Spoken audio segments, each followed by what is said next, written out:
அதுக்கப்புறம் நான் ஜெயிலுக்குள்ளே போகிறதுக்கான ட்ராமாவை ஃபிக்ஸ் பண்ணிக்கலாம். ஆனால் அது ட்ராமா மாதிரி தெரியாமல் எல்லாமே ரியலாக இருக்கணும். சப்போஸ் நான் அந்த கேங்கில் சேர வாய்ப்பு கிடைச்சதுன்னா கண்டிப்பாக அவங்க என்னை பற்றின எல்லா விஷயங்களையும் தோண்டி துருவுவாங்க. அப்போ எதுவுமே செட்டப் மாதிரி தெரியக்கூடாது. ஓகேவா? ஹரிஷ் கேட்க, நிச்சயமா என்று பதில் சொன்னாள் கயல்விழி.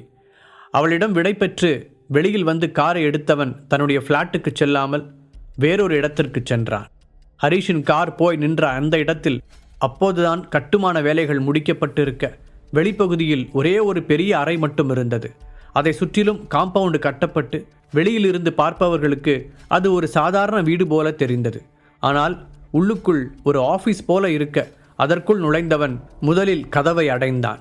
பின்பு அந்த அறையை நிதானமாக அவன் கண்கள் அலச அது ஒரு பிரைவேட் ஆஃபீஸ் ரூமுக்கான பக்கா செட்டப்புடன் இருந்தது. திருப்தியாக புன்னகைத்தவன் அங்கிருந்த பெரிய புக் ஷெல்ஃபின் அருகில் சென்றான். அதன் பின்பகுதியில் இருந்த ஒரு சீக்ரெட் பட்டனை அழுத்த அவனுக்கு பின்னால் இருந்த டேபிள் நகர்ந்து அடியில் இருந்த தரை விலகியது. அதற்குள் படிக்கட்டுகள் தெரிய அதில் இறங்கியவன் 3வது படிக்கட்டுக்கு அடியில் இருந்த ஒரு பட்டனை மீண்டும் அழுத்தினான். இப்பொழுது தரையும் டேபிளும் பழையபடி மூடி சாதாரணமாக தெரிய திடீரென்று யாராவது உள்ளே வந்தாலும் நிச்சயம் அவர்களுக்கு சந்தேகம் வராது. நிதானமாக அந்த படிக்கட்டுகளில் இறங்கியவன் உள்ளிருந்த சுவிட்சை தட்ட பளீரென்று லைட் எரிந்தது. அந்த வெளிச்சத்தில் அவனுக்கு முன்னால் ஒரு பெரிய லேப் அட்வான்ஸ் டெக்னாலஜிகளுடன் இருந்தது. அவன் விளையாட்டாக தயாரித்த ஹெர்பல் மெடிசனை முதலாக ஆண்டனிக்கு விற்றபோதே அவனுக்குள் அது சம்பந்தமான ஒரு ஸ்பார்க் ஏற்பட்டிருந்தது. அதற்கு முழு வடிவம் கிடைக்காவிட்டாலும் பின்னால் ஏதோ ஒரு வகையில் பயன்படும் என்று நினைத்த ஹரிஷ் அப்போதே அதற்காக ஒரு ரகசிய இடத்தை உருவாக்கத் தொடங்கினான். இப்போதைக்கு அதை பற்றி யாருக்கும் தெரிய வேண்டாம் என்று நினைத்தவன் அவனை பற்றி தெரியாத ஆட்களை வைத்து இந்த பில்டிங் வேலையை முடித்தான். லேபுக்கு தேவையான ஒவ்வொன்றையும் பார்த்து பார்த்து வாங்கியவன் சில நாட்களுக்கு முன்புதான் அதை முழுமையாக செட் செய்து முடித்திருந்தான். அதற்குள் கயல்விழி மூலமாக இப்படி ஒரு வாய்ப்பு வரும் என்று அவன் எதிர்பார்க்கவில்லை. மேலே இருந்தது போலவே கீழேயும் ஒரு புக் ஷெல்ஃப் இருக்க ஹரிஷ் அதன் அருகில் சென்றான். முதல் வரிசையில் கயல்விழியிடம் எடுத்து வந்த 2 புத்தகங்களும் சைமனிடமிருந்து கிடைத்த புத்தகமும் இருக்க அதற்கடுத்து உலகம் முழுவதும் ஹெர்பல் மெடிசனை பற்றி வந்திருந்த ஏராளமான புத்தகங்களை சேகரித்து அடுக்கியிருந்தான். வெளியில் அவன் ஒரு பிஸ்னஸ் மேனாக மட்டுமே எல்லோருக்கும் தெரிய, மற்றொரு பக்கம் தான் உருவாக்கப் போகும் சாம்ராஜ்யத்துக்கான ஒவ்வொரு படிக்கட்டுகளையும் பார்த்து பார்த்து செதுக்கிக் கொண்டிருந்தான் ஹரிஷ். அவனை சுற்றி எத்தனையோ பிரச்சனைகள் நடந்த போதும் ஹரிஷ் இந்த விஷயத்தில் கவனத்தை விடவில்லை. தியானா மீடியாவை தன்னுடைய கிங்டம்கான முதல் அடையாளமாக நினைத்தவன் தீபக்குடன் சேர்ந்து திறக்கப் போகும் அந்த ஹோட்டலை 2வது கோலாக நிர்ணயித்தான். இதற்கிடையில் அந்த ஹெர்பல் மெடிசன் பற்றிய விவரங்கள் அவனை சுற்றியிருக்கும் யாரோ ஒருவர் மூலமாக திரும்ப திரும்ப வந்து கொண்டே இருக்க அதற்கும் தனக்கும் ஏதோ ஒரு பிரிக்க முடியாத பந்தம் இருப்பதை உணர்ந்து கொண்டான். அந்த உள்ளுணர்வின் காரணமாகத்தான் இப்படி ஒரு இடத்தை உருவாக்கியிருந்தான். தன்னுடைய ஃப்ளாட் அதற்கு சரிப்பட்டு வராது என்று நினைத்தவன் இந்த இடத்தை வாங்கி தனக்கான ஒரு சீக்ரெட் பிளேஸாக மாற்றிக்கொண்டான். அந்த புக் ஷெல்ஃபுக்கு நேர் எதிரே இருந்த பெரிய ராக்கில் மூலிகை மருந்து தயாரிப்பதற்கு தேவையான மற்ற பொருட்கள் அடுக்கப்பட்டு இருந்தது. அந்த லேபுக்குள்ளேயே ஒரு பெரிய கண்ணாடி அறை மேல் பகுதி திறந்தது போல வடிவமைக்கப்பட்டிருக்க அதற்குள் இருந்த தொட்டிகளில் சிறு சிறு செடிகள் இப்போதுதான் துளிர்த்த நிலையில் இருந்தது. அந்த கண்ணாடி அறையின் நடுவில் இருந்த ஒரு பெரிய தொட்டியில் அந்த கருப்பு பழத்திற்கான விதை நடப்பட்டிருந்தது. அதற்கெல்லாம் தேவையான அளவு தண்ணீர் ஊற்றிய ஹரிஷ், ஒரு வழியா எனக்கு தேவையான எல்லாத்தையுமே செட் பண்ணிட்டேன். நான் ஒரு ஐடியாவில் இதை உருவாக்க நினச்சேன். ஆனால் இது இப்போ வேற ஒரு பாதைக்கு என்னை கூட்டிகிட்டு போகுது. பார்ப்போம் இந்த பாதை எவ்வளோ தூரம்தான் போகுதுன்னு என்று நினைத்தவன் அங்கிருந்த ஒரு புத்தகத்தை எடுத்து தீவிரமாக வாசிக்கத் தொடங்கினான். அடுத்து வந்த 2 நாட்களும் ஹரிஷ் ரொம்பவே பிஸியாக இருந்தான். நிகிதாவை அழைத்து சில நாட்கள் கம்பெனியை பார்த்து கொள்ள சொல்லி இன்ஸ்ட்ரக்ஷன் கொடுத்தவன் ஏதாவது எமர்ஜென்சி என்றால் மட்டும் அழைக்கச் சொல்லி ஒரு சீக்ரெட் ஃபோன் நம்பரையும் அவளிடம் தந்தான். தீபக்கிடமும் தர்ஷினியிடமும் புது ஹோட்டலை பற்றி பேசியவன் சந்தனாவையும் மறக்கவில்லை. சந்தனாவாக சொல்லும் வரை அந்த ஏஜே கம்பெனி ஷேர் விஷயத்தை பற்றி கேட்கக்கூடாது என்று நினைத்தவன் அதைத் தவிர மற்ற விஷயங்களை எப்போதும் போல அவளுடன் பேசிக்கொண்டிருந்தான். நேரம் கிடைக்கும் போதெல்லாம் ஹெர்பல் மெடிசன் பற்றி நிறைய புத்தகங்களை படித்தவன் ஒரு சில மருந்துகளை புதிதாக தயாரித்தும் பார்த்தான். எல்லாவற்றையும் கரெக்டாக செட் செய்து வைத்த பிறகு ஃபைனலாக கயல்விழியை அழைத்தான். கயல், நான் ரெடி. இப்போ நான் என்ன பண்ணிட்டு ஜெயிலுக்கு போகணும் என்றான். அவனை கூட்டமாக இருக்கும் பஜாருக்கு வர சொன்ன அவள், அங்கே க்ரீன் ஷர்ட் போட்டு ஒரு ஆள் இருக்கார் இல்லையா, அவர் நம்மால் தான். நீ அவர்கிட்ட போய் வேணும்னே தகராறு பண்ணி அவரை அடிக்கணும். அப்போ எதேச்சியாக அங்கே வர்ற மாதிரி போலீஸ் வந்து உன்னை அரெஸ்ட் பண்ணிடுவாங்க. நான் சொன்ன ஆள் இருக்கிற அதே ஜெயிலுக்கு உன்னை அனுப்பியும் வைப்பாங்க. அதுக்கப்புறம் அவனை ஃப்ரெண்டாக்கி என்ன செய்யணும் அப்படிங்கிற எல்லாமே உன் கையில் தான் இருக்குது. கயல் தெளிவாக திட்டத்தை விவரிக்க ஹரிஷ் தலையாட்டி கேட்டுக்கொண்டான். அந்த மார்க்கெட் ரோட்டில் மக்கள் நிறைய இருக்க ஹரிஷ் சாதாரணமாக நடந்து அந்த கூட்டத்தில் கடந்தவன் போகும் வழியில் நின்ற அந்த கிரீன் ஷர்ட் ஆள் மீது வேகமாக இடித்தான். ஹலோ சார், என்ன இடிச்சிட்டு கண்டுக்காம போகிறீங்க? ஒரு சாரி கூட கேட்க மாட்டிங்களா? கிரீன் ஷர்ட் நபர் கோபமாக கேட்க, அப்படிதான்டா போவேன். என்னப்போ ரோடுன்னு இருந்தால் 4 பேர் இடிக்க தான் செய்வாங்க. இதனால் உங்கள் அப்பா விட்டு ரோடா? ஓ மேலே யாரும் மோதக்கூடாதுன்னா போய் ஓரமாக நில்லு. ஹரிஷ் ஒரு ரவுடியைப் போல சவுண்டாக பேச இருவருக்கும் வாக்குவாதம் தொடங்கியது. கொஞ்ச நேரத்தில் அவர்களை சுற்றி கூட்டம் கூட கயல்விழி சொன்னது போலவே போலீஸ் அந்த இடத்திற்கு வந்தது. அவர்கள் வருவதை ஓரக்கண்ணால் பார்த்த ஹரிஷ் பக்கத்து கடையில் வைத்திருந்த கூல்ட்ரிங்க்ஸ் பாட்டிலை எடுத்து அந்த கிரீன் ஷர்ட் ஆளின் தோள்பட்டையில் ஓங்கி அடித்தான். அவருடைய தோளில் இருந்து ரத்தம் வழிய தூரத்தில் இருந்து பார்த்த கயல்விழியே ஒரு நிமிடம் ஜர்க்காகி விட்டாள். என்ன இவனை நடிக்க சொன்ன கேரக்டராகவே மாறிட்டான்? நிஜமாவே அவரை ரத்தம் வர அளவுக்கு அடித்து வச்சிருக்கான். வாய்விட்டு புலம்பியவள் தான் ஏற்பாடு செய்த ஆளுக்கு எதுவும் விபரீதமாக ஆகியிருக்க கூடாது என்று வேண்டிக் கொண்டாள். அதற்குள் போலீஸ் ஓடி வந்து ஹரிஷை இழுத்து ஜீப்பில் ஏற்றினார்கள். ஜீப்பிற்குள் இருந்து கயல்விழியை பார்த்து கண்ணடித்தவன் ஏதோ போராட்டம் செய்து ஜெயிலுக்கு போவது போல கெத்தாக கையாட்டி கொண்டே சென்றான். அடேங்கப்பா, என்ன ஆக்டிங்கு! நானே இந்த அளவுக்கு எதிர்பார்க்கலையே. ஹரிஷை நினைத்து ஆச்சரியப்பட்டாள் கயல்விழி. அடுத்த அரை மணி நேரத்தில் எல்லா ஃபார்மாலிட்டிஸும் முடிந்து அந்த ஜெயிலுக்குள் நுழைந்தான் ஹரிஷ்.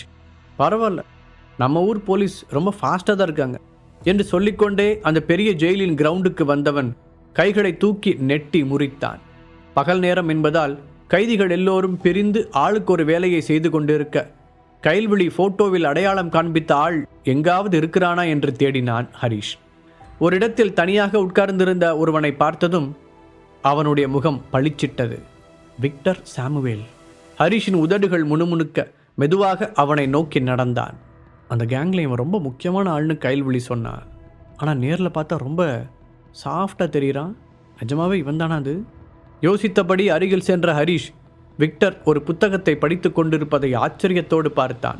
அப்பொழுது சடனாக ஒரு பாஸ்கெட் பால் பறந்து வந்து ஹரிஷை தாண்டி போய் விக்டரின் தலையில் அடித்தது. ஆனால் அதற்கெல்லாம் கொஞ்சம் கூட அசைந்து கொடுக்காத விக்டர் படித்து கொண்டிருந்த புத்தகத்தில் இருந்து கண்களை எடுக்காமல் அதே போஸில் உட்கார்ந்திருந்தான். இவனுக்கு இங்கே கூட எதிரிங்க இருக்காங்களா என்ன? ஹரிஷ் அதிர்ச்சியுடன் அவனை பார்க்க அப்போது, டேய், இந்த பால் எடுத்து போடு என்று அதிகாரமாக ஒரு குரல் கேட்டது. இந்த வாய்ஸ் நான் எங்கேயோ கேட்ட மாதிரி இருக்கே. யோசித்தபடி ஹரிஷ் திரும்ப அங்கே விஜேந்தர் சிங் நின்று கொண்டிருந்தான். விஜேந்தர், இவனை இன்னும் ரிலீஸ் பண்ணலையா?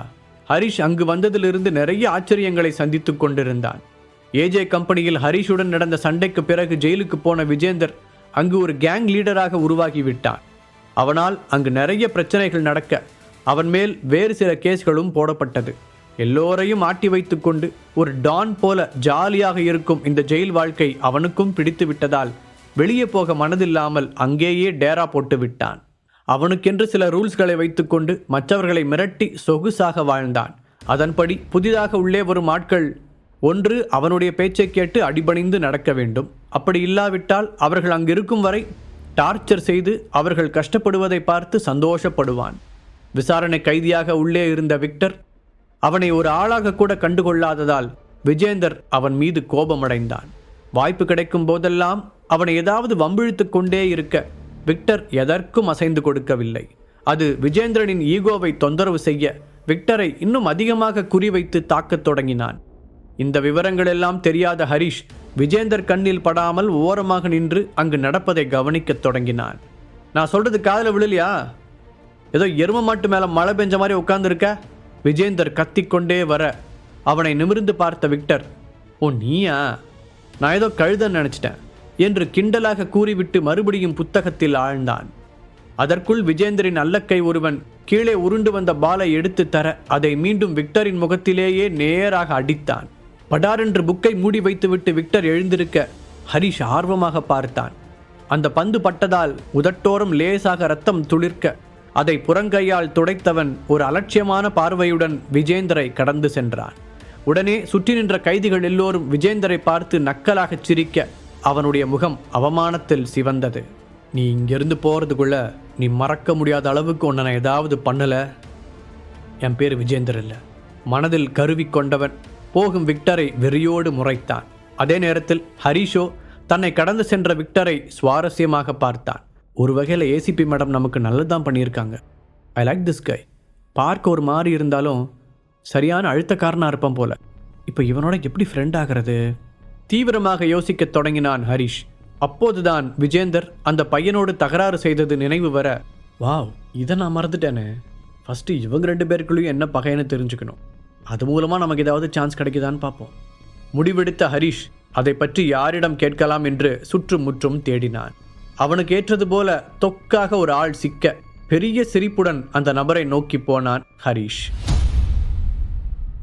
ஹலோ சார் என்றான். ஒரு அதிர்வுடன் திரும்பிய அந்த கான்ஸ்டபிளுக்கு இருந்தால் 25 வயதுக்குள் தான் இருக்கும். என்னையா சார்னு சொன்னீங்க? அவன் நம்ப முடியாமல் கேட்க, ஆமாம் என்று தலையாட்டினான் ஹரிஷ். அந்த கான்ஸ்டபிள் அங்கு இருப்பதிலேயே சின்ன பையன் என்பதால் மற்ற போலீஸ்காரர்களும் சரி, கைதிகளும் சரி, யாருமே அவனுக்கு மரியாதை கொடுத்ததில்லை. இன்று ஹரிஷ் அதை செய்யவும் அவனுக்கு சந்தோஷமாக இருந்தது. சொல்லுங்க, உங்களுக்கு என்ன வேணும்? அந்த பையனின் முகத்தில் தெரிந்த எக்ஸ்பிரஷனை வைத்தே அவன் ஒரு அப்பாவி என்பதை புரிந்து கொண்ட ஹரிஷ் அவனுடைய காதருகில் சென்று, நான் உங்ககிட்ட ஒரு சீக்ரெட் சொல்லுவேன், யார்கிட்டையும் சொல்லக்கூடாது, சரியா என்றான். அந்த பையன் வேகமாக தலையாட்ட, நான் ஒரு அண்டர் கிரவுண்ட் ஆஃபீஸர். ஒரு சீக்ரெட் ஆப்ரேஷனுக்காக தான் கைதி மாதிரி உள்ளே வந்திருக்கேன். இது ஒன்லி ஹையர் அஃபிஷியல்ஸ்க்கு மட்டும்தான் தெரியும். எனக்கு கொஞ்சம் டீட்டெயில்ஸ் வேணும். இங்கே இருக்கிற மற்ற யார் மேலேயும் எனக்கு நம்பிக்கை இல்லை. உன்னை பார்த்தா நம்பலான்னு தோணுது. நான் கேட்குற ஹெல்ப் நீ பண்ணுவியா? ஹரிஷ் மிக இயல்பாக பேச அவனுடைய கம்பீரமான தோரணையை பார்த்த அந்த பையன் அவன் சொன்னதை உண்மை என்று நம்பிவிட்டான். கண்டிப்பாக சார், அது என்னோட கடமை. பட் எதை பற்றின சீக்ரெட் ஆப்ரேஷன்னு சொல்ல முடியுமா? இங்கே மற்ற போலீஸ்காரங்களாம் கைதிங்க கிட்ட லஞ்சம் வாங்கிட்டு சட்டத்தை மீறி அவங்களுக்கு தேவையான எல்லாத்தையும் உள்ளே அலோவ் பண்ணுறாங்களே, அதை பற்றியா? அவன் எக்ஸைட்டாக கேட்க, தம்பி, இது அதெல்லாம் விட ரொம்ப பெரிய மேட்ரு. நீ மட்டுத்துக்கு ஹெல்ப் பண்ணேன்னா ஃப்யூச்சரில் உனக்கு நிறைய பெனிஃபிட்ஸ் கிடைக்கும். நானே உனக்கு ரெக்கமெண்டேஷன் பண்ணுவேன். என்ன சரியா?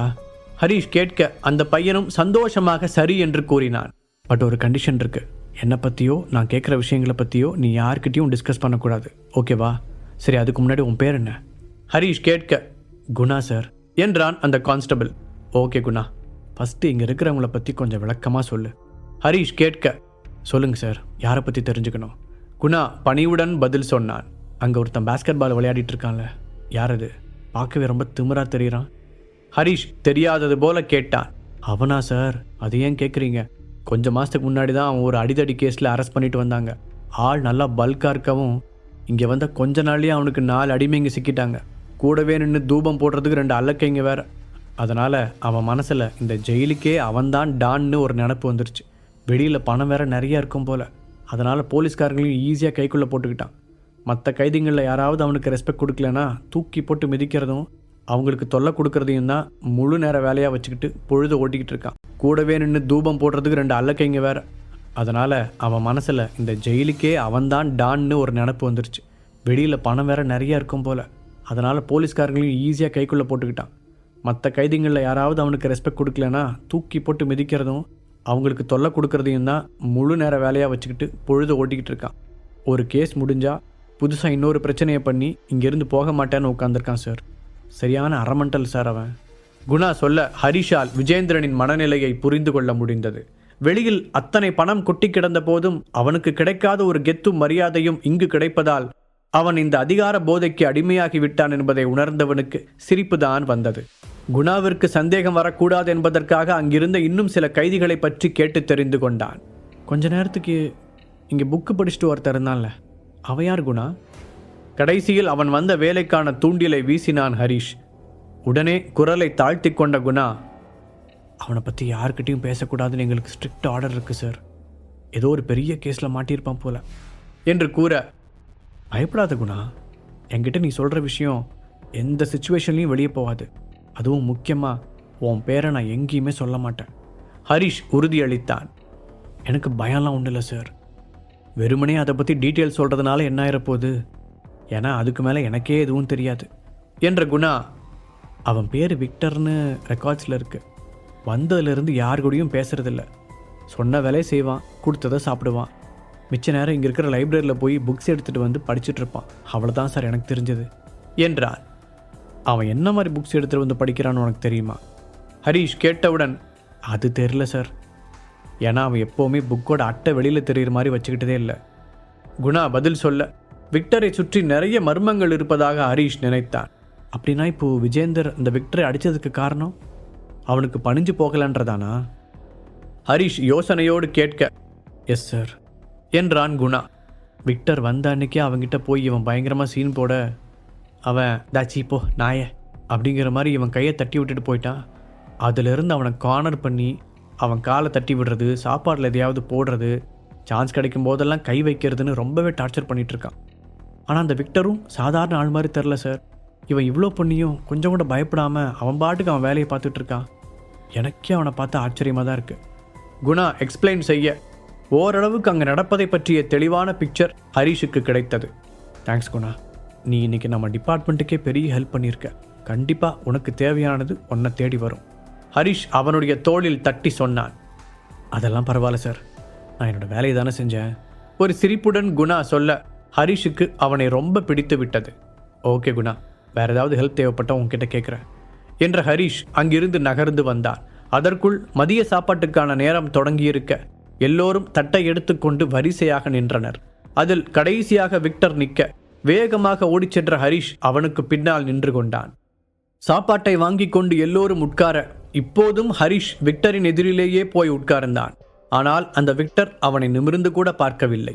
ஹரீஷாக அவனை பார்த்து சிரித்த போதும் இறுக்கமான முகத்துடன் எந்த ரியாக்ஷனும் இல்லாமல் இருப்பவனோடு எப்படி ஃப்ரெண்டாவது என்றே ஹரீஷுக்கு தெரியவில்லை. அப்போது தன் ஆட்களோடு விஜேந்தர் அங்கு வர முகத்தை சுவர் பக்கமாக திருப்பிக் கொண்டான் ஹரீஷ். டேய் இங்கே பாருங்கடா, ஐயா ஆளாக சாப்பிட வந்து உட்கார்ந்துருக்கிறத. ஆமாம், இவனுக்கு பசிக்கலாம் செய்யுமா? நக்கலாக கேட்ட விஜேந்தர் தன்னுடைய ஆளை பார்த்து கண்ணசைக்க அவனுடைய அல்லக்கை ஒருவன் சிட்டாக பறந்து சென்று மிளகாய்ப்பொடி டப்பாவை எடுத்து வந்தான். நான் உப்பு தான் சொல்லலான்னு நினச்சேன். அதெல்லாம் ஓல்டு ஃபேஷன் தெரிஞ்சு நீயே சில்லி பவுடர் எடுத்துகிட்டு வந்த பார்த்தியா? ஐ லைக் இட் என்ற விஜேந்தர் அதை திறந்து அப்படியே தலைகீழாக விக்டரின் தட்டில் கொட்டினான். எங்க நல்ல பிள்ளையா, இப்போ சாப்பிட்டு பார்க்கலாம். அப்புறம் தட்டில் கொஞ்சம் கூட மிச்சம் இருக்கக்கூடாது விஜேந்தர் சொல்ல ஹரீஷுக்கே கோபம் தலைக்கேறியது. ஆனால் அப்போதும் அந்த விக்டர் அமைதியாகவே உட்கார்ந்திருந்தான். சரி, உன்னை பார்த்தாலும் பாவமாக தான் இருக்கு. ஒன்று பண்ணு, அப்படியே எழுந்திருச்சு என் காலை தொட்டு கும்பிட்டு, இவ்வளோ நாள் நான் பண்ணதெல்லாம் தப்பு, நீங்கள் தான் என்னோடய பாஸு, இனிமேல் நீங்கள் சொல்கிறத நான் கேட்பேன் அப்படின்னு சொல்லு. போனா போதுன்னு நான் உன்னை மன்னிச்சு விட்டுறேன். விஜேந்தர் திமிராக பேச, அப்படி எவன் காலையும் நக்கி எனக்கு இந்த சாப்பாடை சாப்பிடணும்னு அவசியம் இல்லை. விக்டர் மெதுவாக அதை சொன்னாலும் அவனுடைய ஆழ்ந்த குரல் ஹரீஷுக்கு தெளிவாகவே கேட்டது. விஜேந்தர் காதிலும் அது விழ, என்னடா சொன்ன? நீ இப்போ இந்த சாப்பாடை சாப்பிடாம இங்கேருந்து போயிட முடியும்னு நினைக்கிறியா? நீயா சாப்பிட்றியா இல்லை என் ஆளுங்களை வச்சு உன் வாயில் திணிக்க சொல்லவா? அந்த டேபிளில் ஏறி உட்கார்ந்த விஜேந்தரின் முகத்தில் ஆணவமும் ஆவேசமும் போட்டி போட்டு கொண்டு தெரிந்தது. அப்போதும் எதுவும் பேசாத விக்டர் அந்த சாப்பாட்டை பிசையத் தொடங்கினான். அச்சோ, என்ன இவ? அப்படின்னா நிஜமாவே சாப்பிட போறானா? ஆனால் நான் இவனை கொஞ்சம் வேற மாதிரிலாம் எதிர்பார்த்தோம். இவனுக்கு சூடு சொரணே கிடையாதா? இப்போ இவன் இதை சாப்பிட்டான்னா அந்த விஜேந்தர் சொன்னதை செஞ்ச மாதிரிலாம் ஆகிடும். அதுவும் அவனுக்கு அடிபணிஞ்சு போன மாதிரி தானே. ஹரீஷ் எகிரும் இதய துடிப்புடன் உட்கார்ந்திருந்தான். ஆட்கள் சுற்றி நின்றதால் விஜேந்தர் அவனை கவனிக்கவில்லை. எல்லோருடைய பார்வையும் விக்டர் மீதே இருக்க அந்த சாப்பாட்டை பெரிய உருண்டையாக பிசைந்தவன் அதை எடுத்து யாருமே எதிர்பார்க்காத நொடியில் மிளகாய்ப்பொடி டப்பாவை எடுத்து வந்தவனின் வாயில் திணித்தான். அவன் காரம் தாங்க முடியாமல் அலறினான். அங்கிருந்தவர்கள் அப்படியே அதிர்ச்சியில் ஸ்டன்னாகி பார்த்து கொண்டிருக்கும் போதே விக்டர் அந்த தட்டை எடுத்து விஜேந்திரனின் முகத்தோடு அடிக்க மொத்த மிளகாய் பொடியும் அவனுடைய கண்ணுக்குள் சென்றிருந்தது.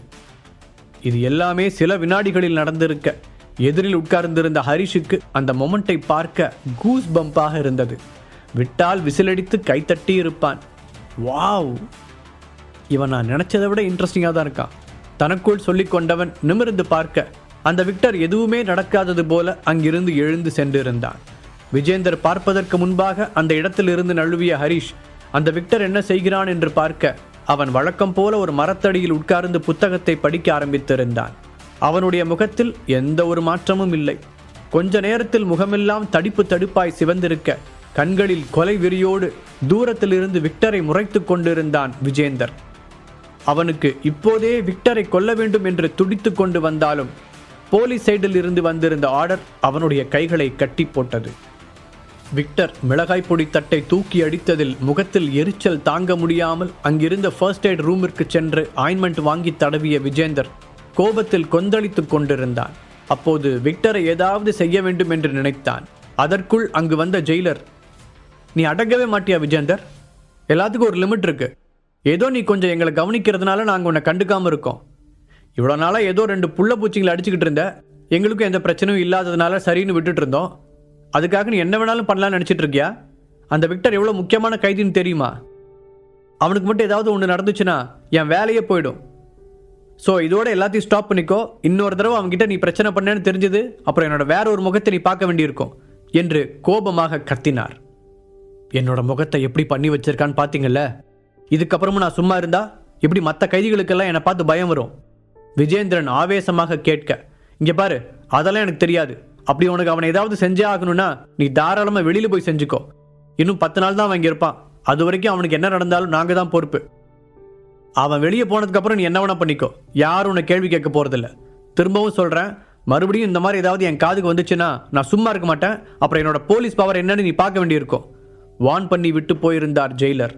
அதை நினைத்து பார்த்தவன் தன்னை கண்ட்ரோல் செய்து கொள்வதற்காக கைகளை முறுக்கினான். என்ன பாஸ், ஜெயிலர் வேற அப்படி சொல்லிட்டு போறாரு. இப்போ நம்ம என்ன செய்யறது? இங்கே இருக்கிற வரைக்கும் அவனை எதுவுமே பண்ண முடியாதா? ஒரு அல்லக்கை அவனை தூண்டி விடுவது போல கேட்க, அந்த ஜெயிலர் கிடக்கிறான் என்று ஒரு கெட்ட வார்த்தையை உதிர்த்த விஜேந்தர், இங்கே எல்லாரும் முன்னாடியும் அவன் அவமானப்படுத்துவான். நான் விரல் சூப்பிட்டு உட்காந்துட்டு இருந்துட்டு வெளியில் போய் யாருக்கும் தெரியாமல் அடிக்கணுமா? அப்புறம் என்னோட லெவல் என்னன்னு இங்கே இருக்கிறவங்களுக்கு எப்படி தெரியும்? இன்னைக்கு நைட்டே அவனுக்கு ஒரு பாடம் கற்றுக் கொடுக்கல, என் பேர் விஜேந்தர் இல்லை.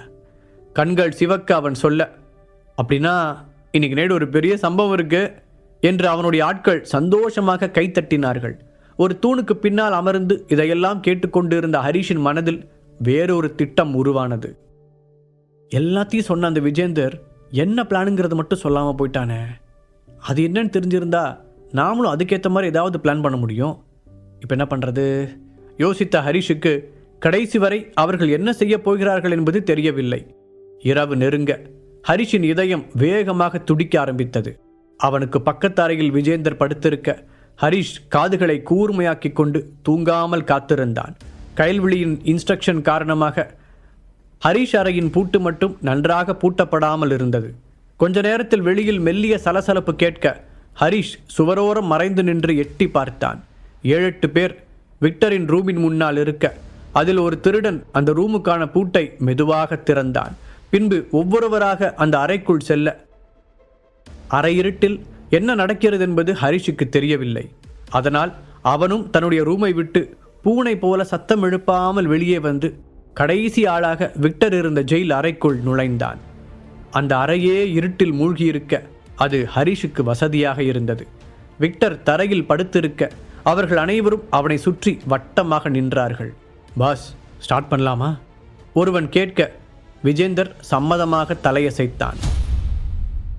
வெளியில் சத்தம் கேட்கக்கூடாது என்பதற்காக அவர்கள் எல்லோருமே ரொம்ப மெதுவாக பேசிக்கொண்டிருந்தனர். ஹரிஷ் கண்களை கூர்மையாக்க விக்டரை நோக்கி குனிந்தவனுடைய கையில் ஒரு பிளேடு பளபளப்பாக தெரிந்தது. நிலைமையின் விபரீதம் உணர்ந்து ஹரிஷ் ஒரு அடி முன்னால் எடுத்து வைத்தான். அதற்குள் அந்த பிளேடோடு குனிந்தவன் எகிரிப்போய் விழ சுற்றி நின்ற ஆட்கள் அனைவரும் கரண்ட் ஷாக் அடித்தது போல ஒரு அடி பின்னால் நகர்ந்தனர். அடுத்த நொடியே படுத்திருந்த விக்டர் ஒரு ரப்பர் பந்தென துள்ளி எழுந்து நின்றான். ஹரிஷ் இருட்டில் சுவற்றோடு சுவராய் ஒட்டி நிற்க அங்கு சைலண்டாக ஒரு மோதல் தொடங்கியது. விக்டர் தன் முன்னால் இருப்பவர்களை அடித்து நொறுக்கி கொண்டிருக்க ஹரிஷ் இருட்டில் நின்றபடியே அவனுக்கு பக்கத்தில் இருந்தவர்களை ஒரே வெட்டில் சாய்த்தான். வந்தவர்கள் எல்லோரும் அரை இருட்டில் தடுமாற அந்த ஜெயில் ரூமே கலயபரமாக இருந்தது. ஆனால் யாருக்குமே சத்தமாக கத்த தைரியம் வரவில்லை. அப்படி செய்தால் மீண்டும் போலீசிடம் வேறு அடிவாங்க வேண்டும். அடுத்த சில நிமிடங்களில் விக்டரும் ஹரிஷும் கிட்டத்தட்ட எல்லோரையும் அடித்து போட்டிருக்க கடைசியாக விஜேந்திரனும் இன்னொருவனும் மட்டும் நின்று கொண்டிருந்தனர். அதுவரை பின்னால் இருந்த ஹரிஷை கவனிக்காத விஜேந்தர் அப்போதுதான் அவனை பார்த்ததால், ஆமா, நீ யாரு புதுசா என்று அதிர்ச்சியுடன் கேட்டான். அந்த நீண்ட வராண்டாவில் எரிந்த லைட்டின் வெளிச்சம் ஹரிஷ் நின்ற இடத்திற்கு எட்டவில்லை. அதனால் அவனுடைய முகத்தை பார்க்க முடியாத விஜேந்தர் எதேச்சையாக திரும்பிய போது தன்னுடைய ஆட்களில் ஒருவனை அவன் தாக்கியதை மட்டும் பார்த்தான். ஹரிஷ் அந்த மூலையிலிருந்து வெளியே வர, அதே நேரத்தில் விக்டருக்கு பின்னால் நின்றிருந்த இன்னொருவன் கையில் இருந்த சிறிய கத்தியை அவனுடைய முதுகை நோக்கி குத்துவதற்காக ஓங்கினான்.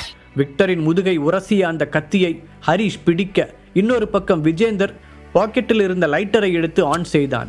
விக்டரின் உணர்ச்சிகளற்ற முகம் முன்னால் தெரிய அவனுடைய முதுகுக்கு பின்னால் இருந்தான் ஹரிஷ்.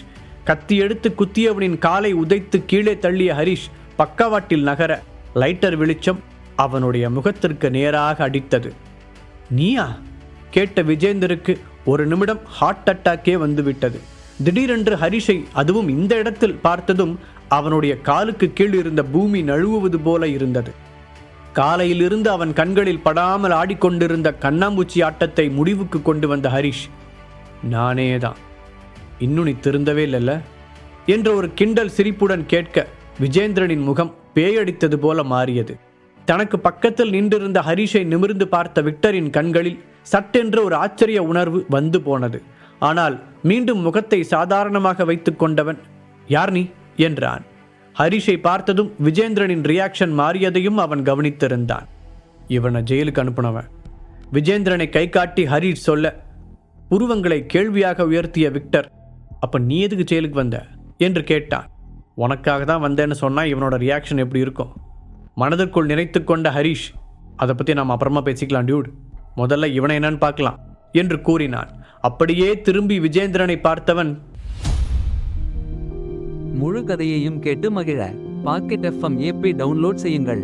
லிங்க் டிஸ்கிரிப்ஷனில் கொடுக்கப்பட்டுள்ளது.